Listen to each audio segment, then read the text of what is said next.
राधे राधे दीदी। राधे राधे जी। यार मैं तुम्हें एक बात बोलने वाली थी। हाँ जी बोलो। तुम अगर भाई के लिए भाभी देखने जाओगी ना तो ज्यादा पढ़ी लिखी मत देखना। क्यों? क्योंकि ना पढ़ी लिखी ना आजकल ससुराल में ज्यादा जवाब दे देती है, वो ना एडजस्ट नहीं करती है। ये बता, जब ससुराल वाले ही लड़की के साथ गलत करेंगे तो क्या पढ़ी लिखी क्या अनपढ़? अगर भाई मैं कह रही हूँ ससुराल वालों के ऊपर डिपेंड होता है बहू को एडजस्ट करना या ना करना। अनपढ़ लड़कियाँ हो चाहे पढ़ी लिखी हो, अगर तुम बहू के साथ गलत करोगे, तुम्हारे अकॉर्डिंग हम उसके माँ बाप को गाली दे रहे हैं, बहू आवाज ना उठाए। हम उसे दिन भर ताने सुना रहे हैं, बहू आवाज ना उठाए। हम किसी काम के लिए भी कह रहे हैं, उसके मुंह से ना नहीं निकलना चाहिए, चाहे जिस भी कंडीशन में तुरंत हाँ का बोल के काम करे। तो यार ऐसा अनपढ़ लड़की भी करती है।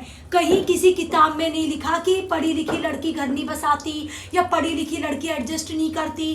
भाई गलत के खिलाफ कोई भी इंसान आवाज उठाता है, चाहे पढ़ी लिखी हो चाहे अनपढ़ हो।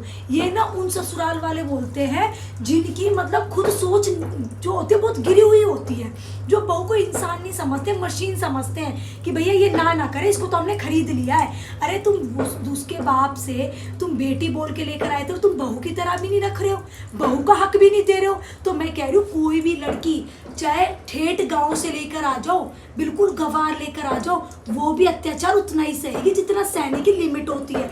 किसी के ऊपर भी तुम लिमिट क्रॉस करोगे ना तो एक दिन इंसान परेशान होकर बोलना शुरू कर देता है। लेकिन लोग ना जब किसी के घर में ऐसे पढ़ी लिखी बहू आ जाती है या वो कोई भी चीज़ पे थोड़ा बहुत बोलना शुरू कर देती है, भाई हमारी पढ़ाई में इस चीज़ का अधिकार दिया गया है, उसको ज़्यादा अच्छी नॉलेज होती है, तो बोलते हैं अरे हम तो अच्छी पढ़ी लिखी लाए, पता यूँ तो भैया हमें ही पढ़ा रही है, हम 40 साल से 50 साल से घर चला रहे हैं, अब यूँ बताएगी हमें घर कैसा चलेगा।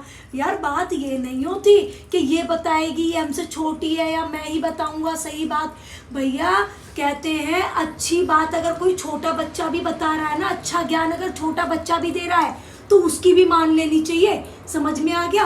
ज्ञान से मतलब होता है, और बुरी बात कोई बड़ा बूढ़ा भी बोल रहा है उसकी भी मत मानो। लेकिन आज के ससुराल वाले अपनी जो चलाते हैं ना, अपनी राजनीति रचते हैं, उनकी वजह से घरों में ये लड़ाइयाँ होती है, कलेश होते हैं, वो बेटे बहू का घर बसने नहीं देते, ये मान ले। इसी वजह से वो ये बोलते हैं कि भैया पढ़ी लिखी बहू तो घर पसंद ना देती, इनके साथ ही हो जाता है, अनपढ़ ले आएंगे हम तो कम से कम हमारे बेटे का घर तो बस जाएगा।